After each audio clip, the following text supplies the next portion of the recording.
Olá, tudo bem? Estamos apresentando uma série de podcast educacional intitulado A Interiorização do Ensino Superior, Caminhos Expandidos via IFPB. São 5 episódios com entrevistas com ex-gestores que participaram diretamente do processo de criação, implantação e consolidação do Instituto Federal da Paraíba, Campus Guarabira. Além disso, vamos abordar a temática da expansão e interiorização do IFPB. As edições trata-se do produto de pesquisa do Programa de Pós-Graduação em Políticas Públicas, Gestão e Avaliação da Educação Superior, o PPGAS, do Centro de Educação da Universidade Federal da Paraíba.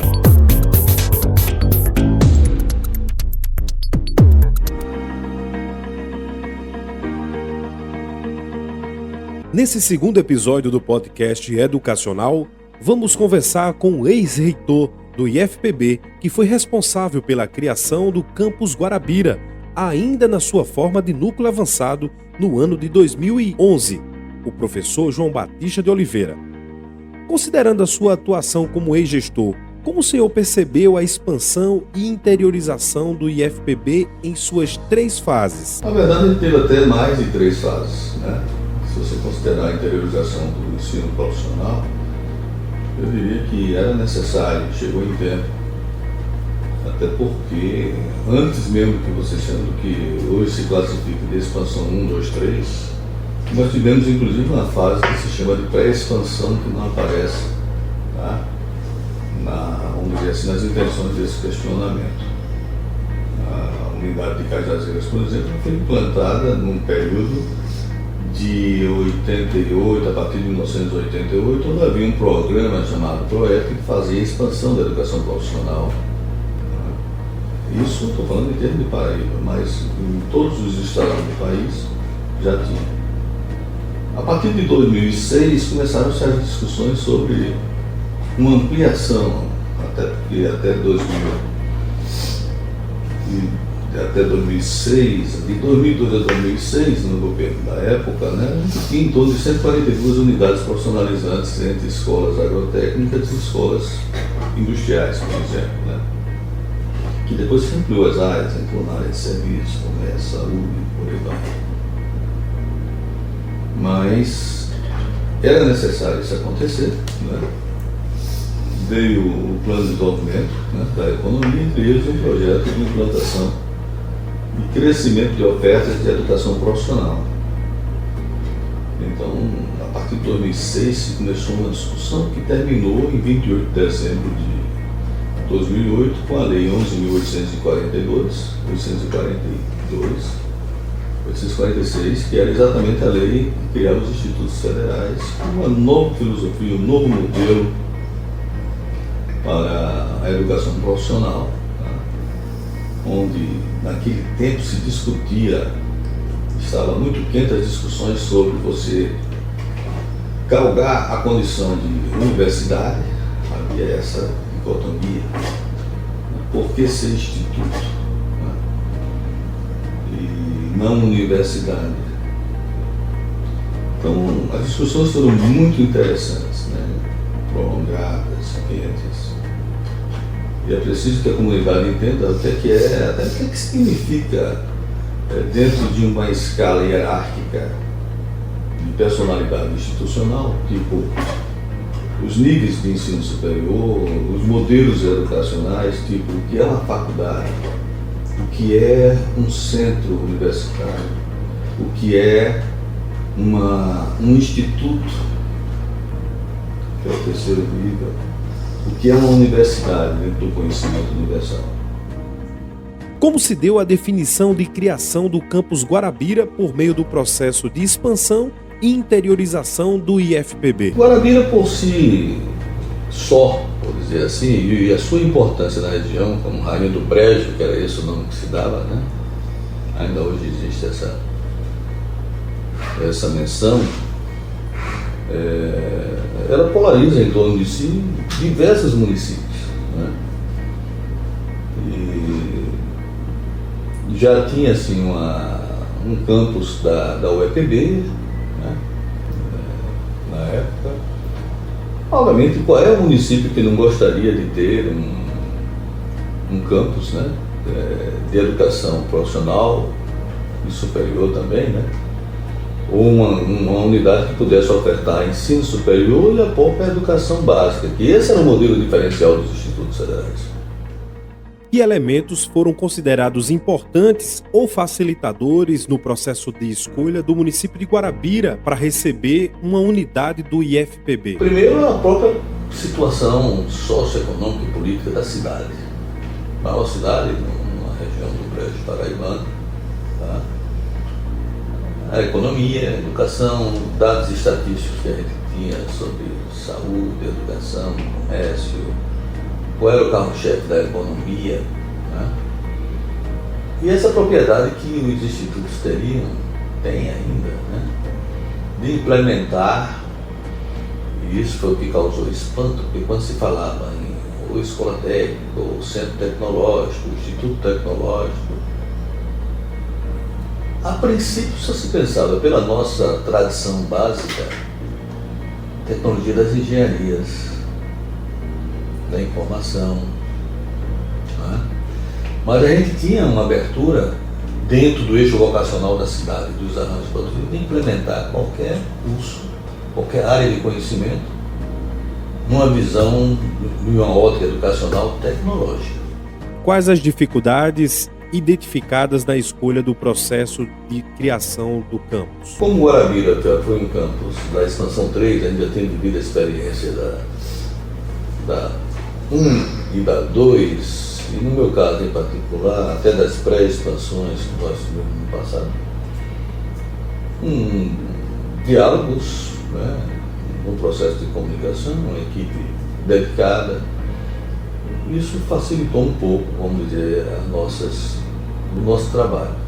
Mas desde você encontrar, a partir das negociações, definir os cursos, chegou a hora de fazer a criança nascer, fazer o projeto nascer, né? Espaço físico, negociações para isso, a prefeitura concede espaço, dá condições, contratação de professores, que você tem que trabalhar, na sua maioria dos professores, como professores substitutos, ou depender da disponibilidade de professores dos campos já existentes para ministrar disciplinas e fazer o processo correr. Tá? Depois vem o processo de construção, definição do local, talvez demorou um pouco até chegar o momento da doação, de uma iniciativa privada até uma grande setor comercial da cidade, talvez um dos maiores do Nordeste, chamado Guaraves, trabalha na área de produção de ovos, carnes, né, de galinha, frangos. Foi quem fez aquela doação de um terreno, né, muito bom, para que a gente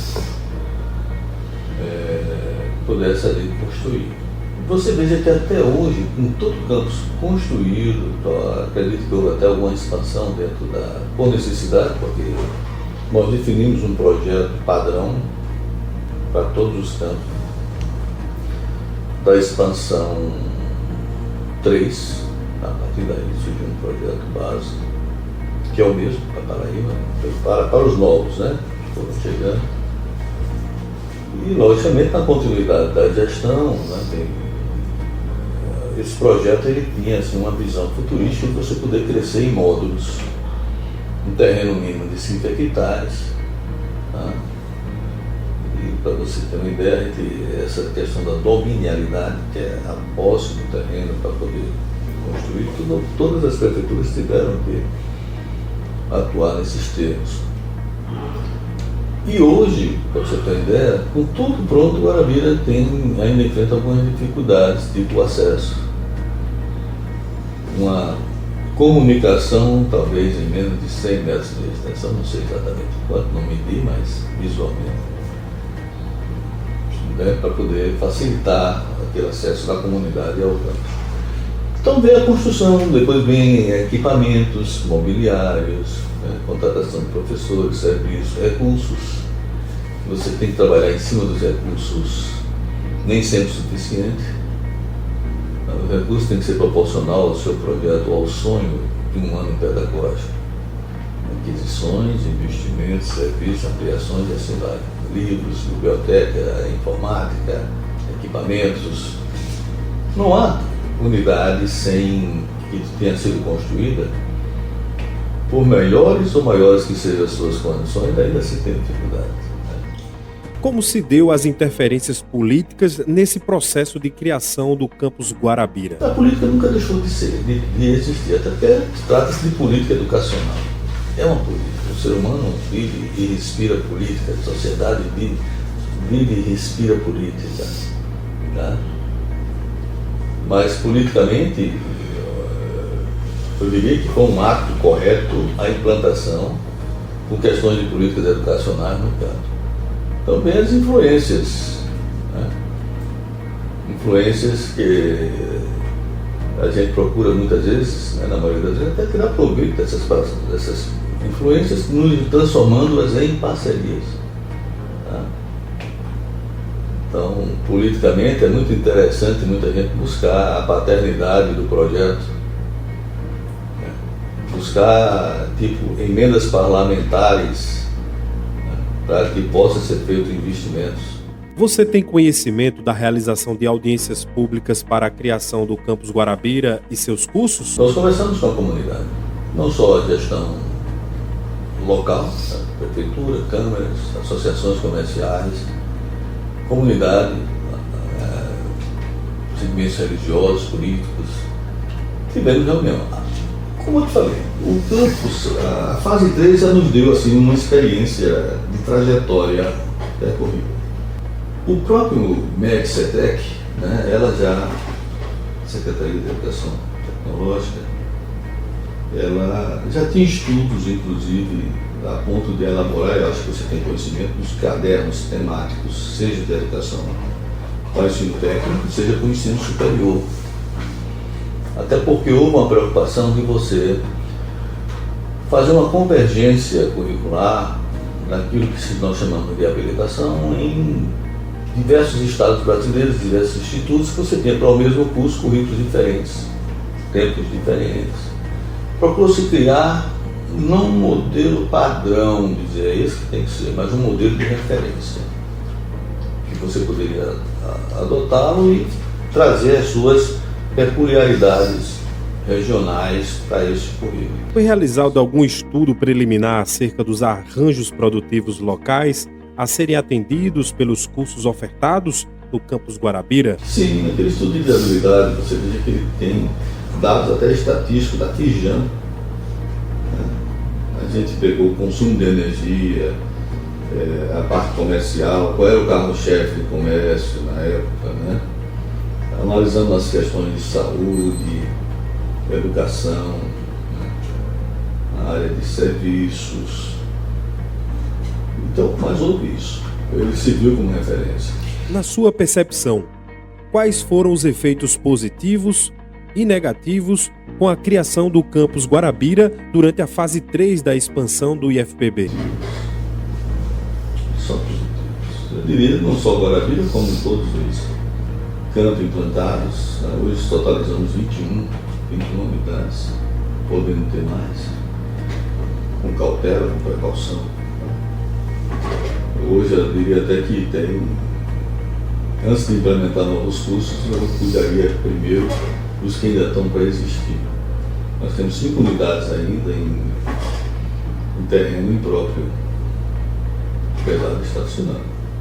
Pedra de Fogo, Campos de Mangabeira, Areia, né? E outros. Itabaiana não, Soledade, todos estão ainda carentes de espaço. Como se deu o processo de participação da comunidade e de representantes do Instituto no processo de criação do campus Guarabira? Bom, ele veio a partir de uma sequência de reuniões e dos estudos preliminares que a gente tinha já elaborado. Ficou fácil, né? A gente saiu daquela condição que no passado se criava cursos até desvocacionados para a região. Queria se implantar uma escola técnica, por exemplo, na época. O MEC tinha lá CETEC, Senetec, secretarias na época. Trabalhava as políticas de cursos. Eu vi os cursos enlatados, enjaulados, né, com matriz ou grade curricular, definida, nome e grade não é nada simpático, né? Dá o sentido de engessamento e tinha que ser aquilo ali.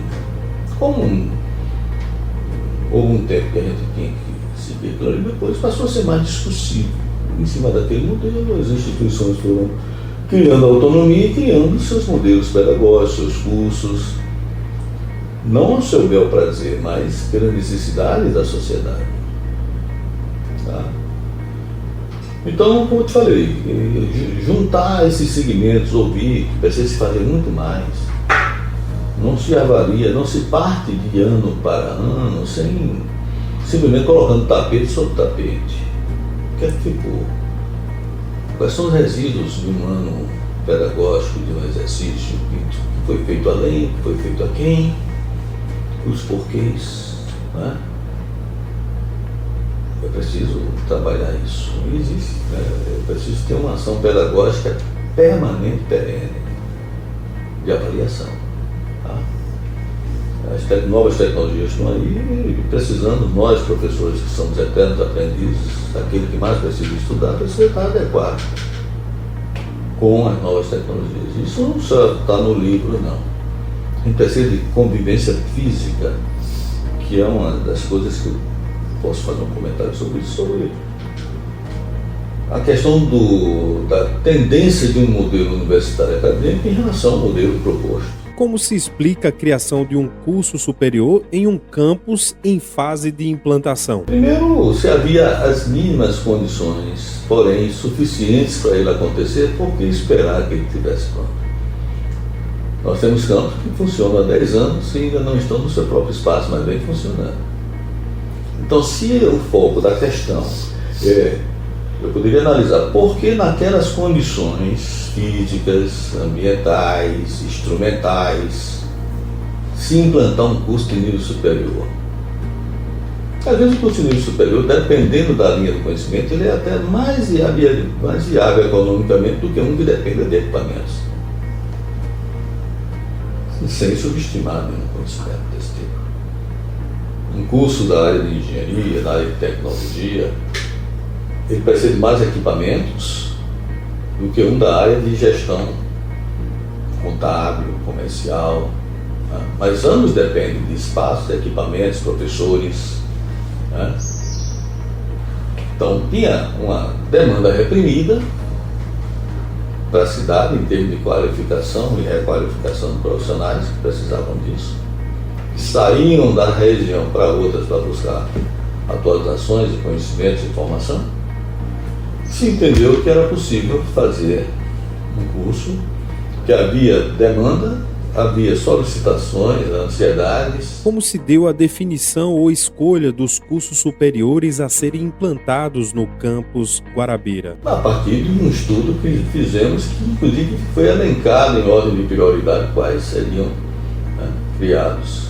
Quais dificuldades enfrentadas com o funcionamento do curso superior, no caso de gestão comercial, no campus Guarabira, em sua fase de implantação? Como todos os cursos implantados, eles têm dificuldades. Eu diria que nas melhores estruturas que você possa imaginar, ainda se tem dificuldades.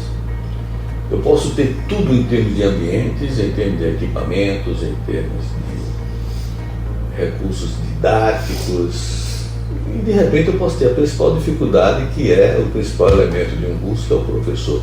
Todo mundo pensa que é o aluno. O aluno não é a essência do nosso trabalho. Mas o professor hoje é o elemento mais importante no processo educacional. Tá? Hoje, nós que atuamos como professor, temos que ter sempre o cuidado e o esmero de estarmos nos atualizando. Quer ver uma coisa que fez todo mundo tremer? Aqui eu me coloco também entre um deles. Jamais imaginei, habituado a uma educação, um ensino presencial, que é diferente, ele é real, né? Aí, em relação a todo mundo ter que dar aula sentado no meu, olhando para o computador, com alunos que nem sempre você via. alunos caracterizados numa figura, numa foto, você, né? E de repente tivemos que aprender a trabalhar com esse público, né? Usando tecnologias, né, remotas, que nem sempre até você podia saber ou conhecer, mas nunca praticou. É diferente, a prática é muito diferente. Precisa de novas metodologias, tecnologias, domínio do equipamento, avaliação é diferente. E de repente, o mundo inteiro, né, mais especificamente, vamos nos contextualizar aqui, nosso instituto como um todo, em todos os campos, teve que se adequar, aprender a nadar se afogando dentro do mar, né? Foi assim que algo aconteceu. E aprendemos, sobrevivemos. Foi o melhor que podia ter sido? Será? Fica a autocrítica de cada um, né, para dizer. Qual o apoio dado pela reitoria ao campus Guarabira para garantir o funcionamento do curso superior na época da sua implantação? E as negociações, que uma coisa é você negociar a nível local, a outra é você ter uma decisão institucional.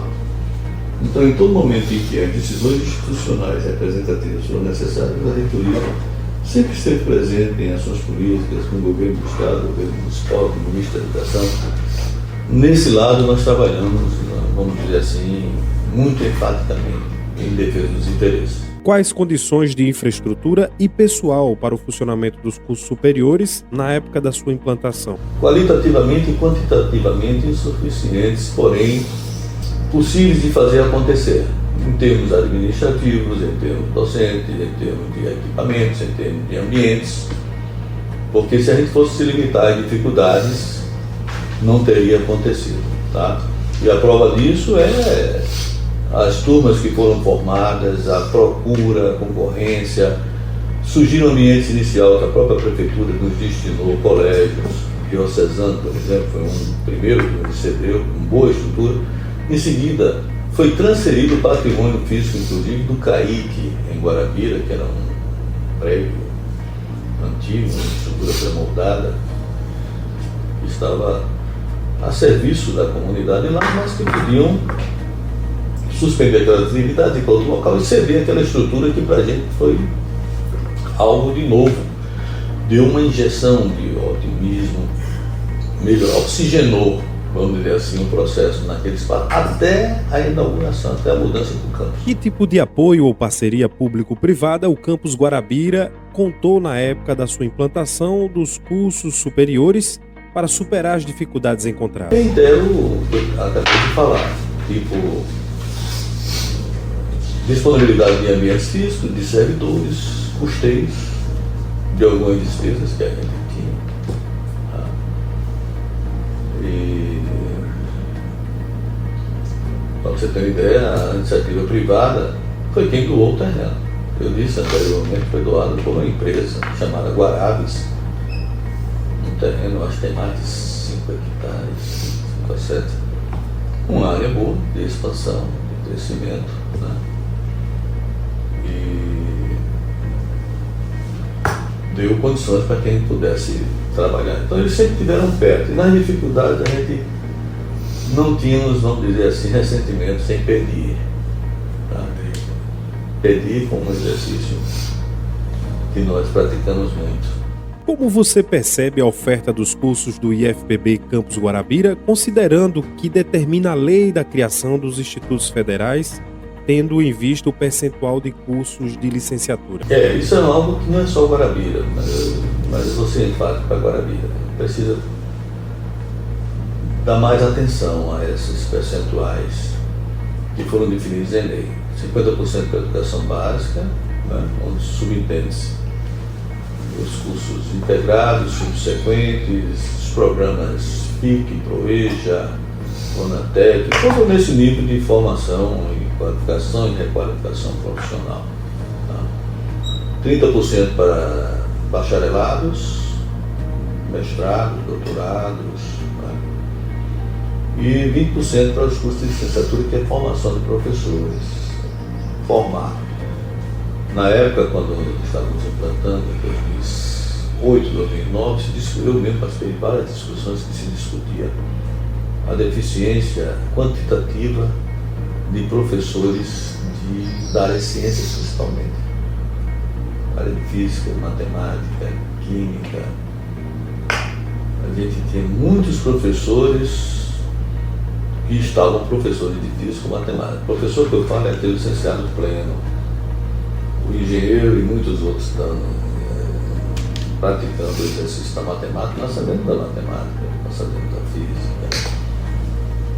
Mas um professor de licenciatura dá uma aula bem melhor, porque mais eficaz, não quero nem dizer melhor, porque conhece métodos, conhece tecnologias educacionais. Eu acho que consegue facilitar mais, tirar o peso do conteúdo e ter uma semântica pedagógica melhor de informar. Na sua percepção, havia ambiente favorável do ponto de vista dos aspectos políticos, econômicos e institucionais para a criação do campus Guarabira em 2011? Sim, a gente teve que trabalhar com o que encontramos, não tem como criar, trabalhando para mudar isso, né? Com alunos formados, professores. A nossa instituição gerou empregos grandes, né? Como um todo. Hoje, por exemplo, o Instituto Federal, após a expansão, a mudança para o Instituto, estamos chegando além de aproximadamente mais ou menos 2.500 servidores, entre técnicos administrativos e alunos e professores, acima de 35 mil alunos. Veja que realidade hoje isso, né? Em termos de campos do país, na Paraíba, sozinhos somos maior do que a soma da Universidade Federal da Paraíba, Campina Grande e a própria UEPB, em termos de campos no estado. Como você avalia a importância e o interesse pelos cursos superiores ofertados pelo campus Guarabira? A princípio houve interesse. Havia uma demanda reprimida, a concorrência chegou a ser alta, inclusive. Tá? Eu disse há pouco tempo que era necessário ter um trabalho de avaliação e monitoração permanente. Hoje o Brasil inteiro, não é só a Paraíba, passa por um fenômeno preocupante, que é o fenômeno da evasão. Agora, o interessante é que você não vê isso nem nos cursos de Direito, nem nos cursos de Medicina. Por que os demais estão assim? Tá? Eu até adoto um princípio, achei isso interessante, não é uma criação minha, eu vi isso, que todo professor, toda instituição deveria educar, informar e ter processos educacionais equivalentes a quem está formando médicos. A evasão do curso de medicina é quase zero. Basicamente, os que começam, salvo algumas situações, concluem. Direito, bem menor do que a medicina, logicamente. Por que isso? Tá? Então, acho que nós podemos formar profissionais, mas não podemos gerar empregos. Nós geramos, produzimos, orientamos para a vida e para o mundo do trabalho profissionais. Mas falta esse espaço de atuação. A gente vive hoje um tempo que se faz necessário criar situações de cotas, que é uma forma de incentivo. Se fala inclusive em pagar com bolsas para que o aluno estude e dê condições. E cometemos um erro muito grave. Eu nada contra o pagar como incentivo, bolsas. O déficit de professores de licenciatura hoje no país que temos, talvez, se houvesse uma política de incentivo à sua permanência, talvez tivesse mais professores de matemática, física, química, biologia, que precisam se dedicar por 4, 5 anos para poder se formarem e às vezes nem podem trabalhar. Não há um espaço para trabalhar. E quando precisam trabalhar, tem outras coisas, tem outros acontecimentos. Casamento, emprego, desemprego, tudo isso motiva. E é obrigado a deixar seus estudos. Que, em outras palavras, as instituições pecam muito na oferta temporal dos cursos. Só funcionam de manhã, de tarde ou de noite, mas não há sempre opções de formação. Me mostre quais são na nossa instituição pública, aqui na Paraíba, quais são elas que formam engenharia à noite, quais são as que formam medicina à noite. Como você percebe o interesse e a necessidade da comunidade local e região pelos cursos superiores em comparação com os cursos de formação inicial e os cursos técnicos ofertados pelo campus Guarabira? A gente tem muitas respostas, muitas questões a responder sobre isso. Nós tivemos situações aí de você ter, em média, 40 alunos de entrada e formar menos de 5. É preciso ficar atento a isso, tá? Então, mais especificamente em Guarabira, como o curso que foi criado, obviamente, esse acompanhamento é fundamental. Tá? Até mesmo a procura nos períodos de seleção, eu tenho tantas ofertas e às vezes eu tenho uma inscrição menor do que a oferta. Vamos ampliar a inscrição, Quer dizer,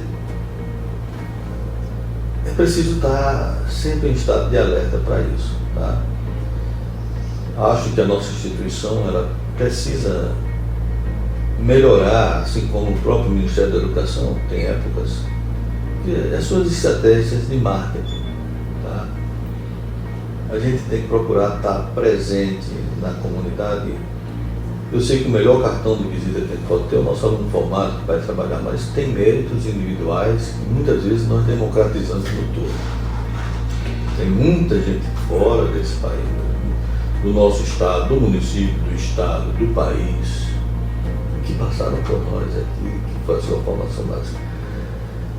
Então é preciso a instituição estabelecer mais programas que estejam mais próximos da comunidade. Qual o perfil dos professores dos cursos superiores em termos de regime de trabalho e contrato, esforço acadêmico, atuação no campo da pesquisa e extensão, bem como o ensino, considerando a distribuição de carga horária e disciplinas ministradas por cursos em seus diferentes níveis e modalidades? Os professores efetivos, eles sabem, né?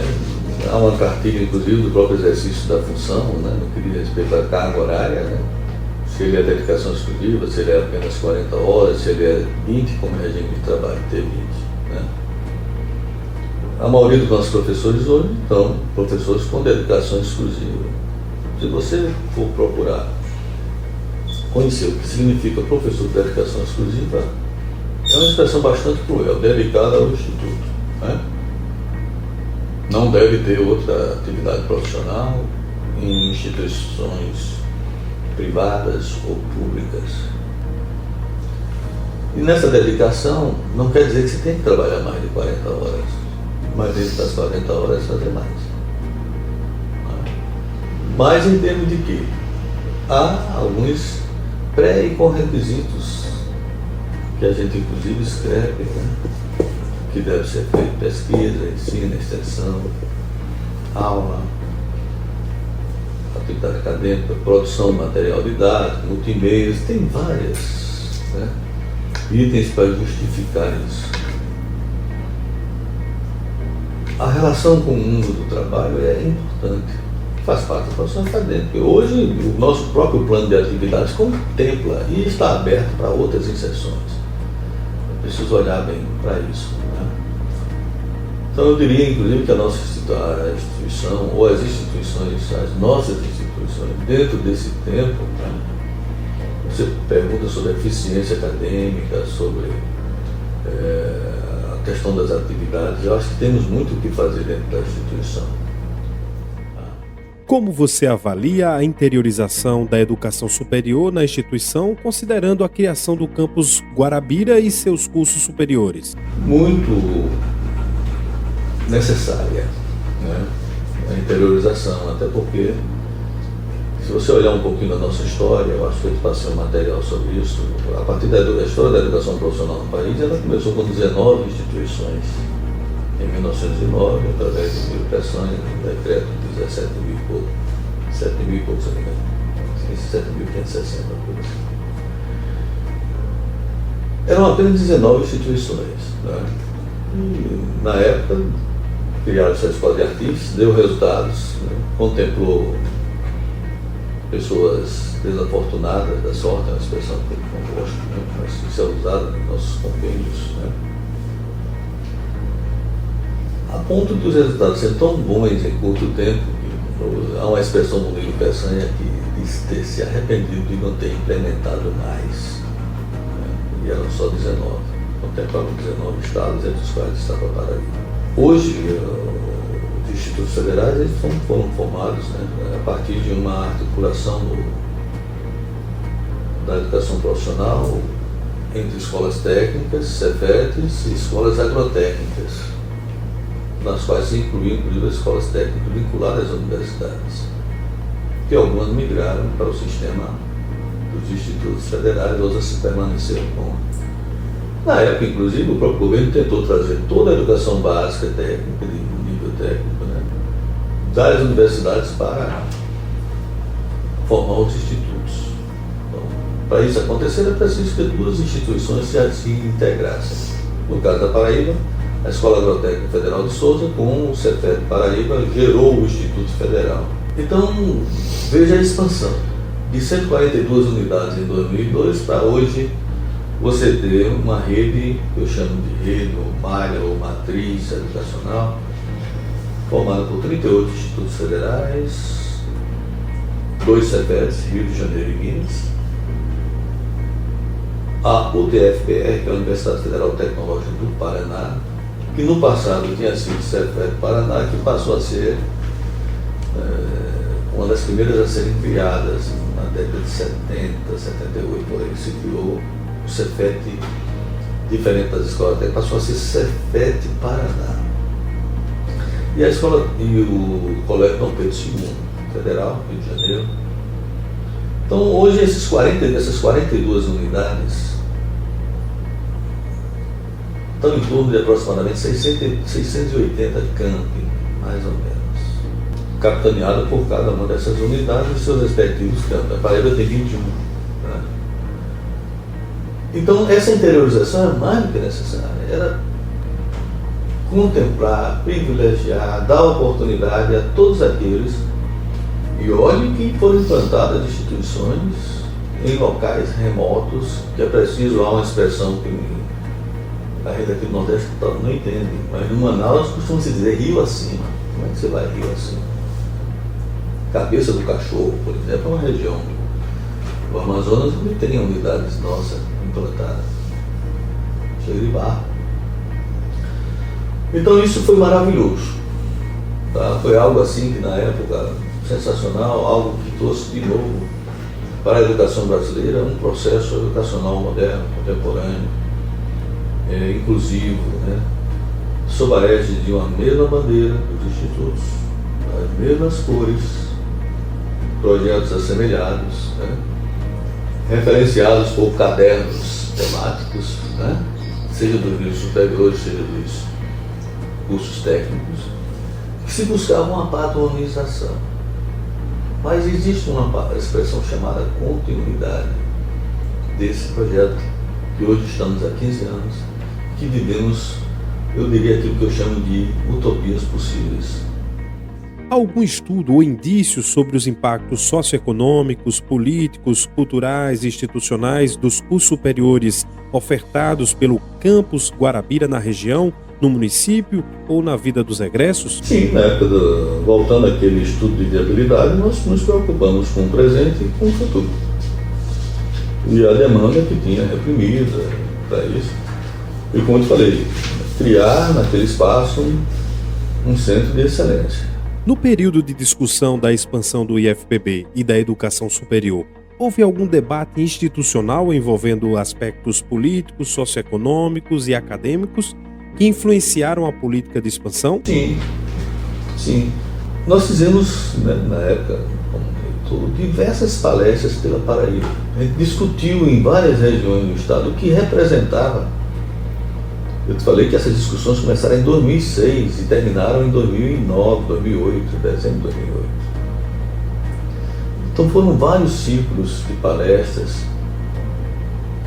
por esse estado, na imprensa, rádio, TV, nas cidades, né? Sem falar aquelas que a própria comunidade dava oportunidade para a gente falar, porque qual a cidade em tal região não gostaria de ter um campus, né, no seu território? Quantas vezes, quantas perguntas me foi direcionado, o que é que precisamos fazer para ter um campus do Instituto Federal na nossa terra? Procuraram na época haver uma política mais direcionada para isso, porque se tratava de um novo. De repente, né, até mesmo nós que éramos os diretores gerais da época até 2008, Uma coisa é ser diretor-geral da instituição no Estado, que você tinha apenas, vamos dizer, 3 unidades vinculadas à sua estrutura de gestão. De repente vem a mudança. De repente você sai de diretor-geral para reitor. E você mesmo se questiona, meu Deus, o que é ser reitor? O que se deve fazer para ser reitor? Qual é o nível de abrangência? Considerando o processo de expansão da educação superior no IFPB, você observa uma tendência institucional mais para o modelo da educação universitária ou o modelo da educação superior com maior foco no mundo do trabalho, a extensão, pesquisa aplicada e a inovação? Eu vejo isso com muita preocupação hoje. Eu diria que a gente tem uma tendência hoje de seguir o academicismo, e que foge ao modelo específico dos institutos federais, que seria aquela formação do curso superior, como curso superior de tecnologia, os tecnólogos, voltados para tecnologias apropriadas. O que é essa tecnologia apropriada? Na área de telecomunicações, por exemplo, eu tenho engenharia de telecomunicações, eu tenho engenharia elétrica em ênfase eletrônica, posso trabalhar telecomunicações, que também é um leque amplo, mas posso dizer, dentro da telecomunicações eu quero trabalhar redes, podem estar sistemas informatizados, posso trabalhar micro-ondas, posso trabalhar processamento de sinais. Então, a gente consegue, em 3 anos, formar um profissional com conhecimento em micro-ondas, por exemplo. Micro-ondas está aí, a transmissão de TV, de rádio, o próprio micro-ondas da cozinha, as próprias micro-ondas dos equipamentos de ressonâncias magnéticas e equipamentos médicos. Eu posso ter um profissional totalmente formado ali dentro desse espaço. Então o tecnólogo é aquele profissional que tem uma formação contextualizada. Eu vou dar um exemplo do quanto isso pode ser. O engenheiro ele é um bacharel, mas vou comparar ele com um atleta de natação. A piscina dele é longa, é larga, mas não é profunda. O tecnólogo, ele sabe nadar como engenheiro. A piscina dele não precisa ser longa, não precisa ser larga, mas ele é um atleta de salto e ornamentação. Na sua percepção, quais as dimensões relevantes no sentido social da oferta e da expansão e interiorização de cursos superiores no IFPB e, sobretudo, no campus Guarabira? Rapaz, eu diria que foi algo assim fantástico, maravilhoso que aconteceu. Eu acho que temos hoje restrito, se nós restringimos ao Instituto Federal da Paraíba, presente em 21 municípios, dos 223, nas 14 regiões geoadministrativas. Eu diria que a gente hoje tem pano para as mangas para se fazer muitas dissertações e até teses de doutorado sobre a evolução do Instituto no Estado, as suas ações, o que foi de positivo, o antes e o depois do Instituto Federal. Nós crescemos geometricamente em pouco tempo, se considerarmos a sua evolução de um tempo até os institutos, dos institutos para cá. É visível. Em quantidade de pessoas formadas, em quantidade de pessoas relacionadas, seja nos cursos superiores, seja nos cursos técnicos, seja nos programas Pronatec, PIC, e outros que a gente poderia ter, e poderíamos ter mais. A gente criou um sistema que talvez tenhamos até mudado. No passado, você completava o que a gente ofertava antes dos institutos, na época dos CETES, mais ainda no tempo de escola técnica, até 98. O que a gente tinha de cursos extracurriculares, que a gente chamava, que atendia as demandas da comunidade, cursos de curta duração em diversas áreas. Você considera que existem dimensões diferentes, sociais, econômicas, profissionais, políticas e culturais, de alcance institucional face à interiorização da educação superior pelo IFPB, que são distintas entre os campi da capital e os campi do interior? Sim, eu acho que todos no seu espaço regional atuaram, vamos dizer assim, não só numa ótica regionalizada, mas numa visão global. Eu gosto muito da ação global, ação local, mas com base numa visão global. Tá? Você tem que ter essa visão transcendental. Formar para a vida e para o mundo do trabalho contextualizado, vamos Mas eu acho que o Instituto foi esse passaporte, foi essa ponte do presente e do futuro para muita gente. Eu chamo até de um foco, uma tocha de luz para o futuro. Tá? Então, e é essa a finalidade dos institutos, seja onde for, seja na cabeça do cachorro no Amazonas, que está dentro da selva, mas que permitiu esse pessoal, seus alunos, transcenderem e olhar para o mundo. E saber que ele tem um espaço contemporâneo, um espaço contextualizado, equivalente. Considerando a sua experiência administrativa e sua percepção diante da expansão da educação superior no IFPB, você poderia apontar sugestões para as futuras ações institucionais que podem ser desenvolvidas ou medidas pela gestão no sentido de ampliar a qualidade da expansão e interiorização da oferta da educação superior, sobretudo dos cursos de graduação presenciais? Eu diria que no meu tempo, de gestão, já que era início de implantação de processos, apesar das dificuldades, tudo foram possíveis de fazer. A gente sempre vive em processos de inovação. Inovar não é criar. Inovar é você aperfeiçoar o que já existe. E a gente sempre, é isso que aconteceu com essa instituição a partir de todos os gestores que passaram por ela. Em 1909. Todos deram a sua contribuição e fizeram o que era possível com o que tinham e com o que eram. De sua visão de mundo, visão local, global, a forma como você encarava e resolvia seus problemas. Você precisa ter pessoas. Nenhuma pessoa é mais carente do que o seu principal gestor institucional, porque depende de tudo e de todos. Tá? Então eu diria que eu tive boas pessoas no meu tempo, tá?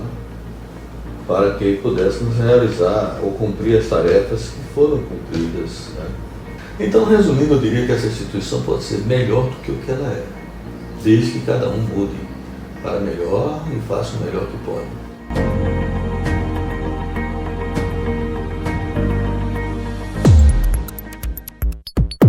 Você acabou de ouvir um episódio do podcast educacional intitulado A Interiorização do Ensino Superior, Caminhos Expandidos via IFPB, com texto e locução de Gutenberg de Lima Davi e com produção e edição de Paulo Alves. Até o próximo.